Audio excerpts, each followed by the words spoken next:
रात्री 12:30ला आलतो कटिंग करून. मग म्हणते तुझ्या बापाने केलती का एवढ्या उशिरा कटिंग? म्हणलं काय आता जाऊ दे, वेळच नाही भेटत. तर नमस्कार मंडळी, माझं नाव आहे यशवंत आणि हा आहे आजच्या ब्लॉगचा 28वा दिवस. तर कस काय मंडळी, रात्री खात होतो आईस्क्रीम 12:30ला. सकाळी कोंबडा उठायच्या आधी आप्पा आलता घरी. म्हणला काय चाललंय तुमचं, कस काय? मला म्हणते व्हिडिओ नको काढ रे बाबा. बराच वेळ त्याला त्रास दिला. मग म्हणलं बस झाला आता, करा बंद.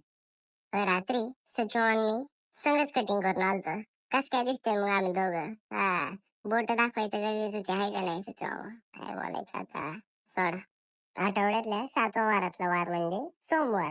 सोमवारचा असतो आपल्या तळेगावचा बाजार. लक्षात ठेवा बर का, दक्षता घ्या. दुपारनंतर बाजारच्या पिशव्या घेऊन सचिन मामींनी चाललो होतो हॉटेलवर. करत होता चॅटिंग. माझं तर काय कधी गाडी चालवण्याचं लक्षच नसतं.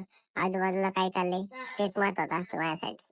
सचिन मामा कडकडीनेच फिरत होता. त्याला म्हणलं रस प्यायलाय. म्हणलं माय सचिन, रस प्यायलाय, हॉटेलवर बसले आपण, बस बस. म्हणलं रस प्यातानी सचिन मामाला आली मोगराताईंची आठवण.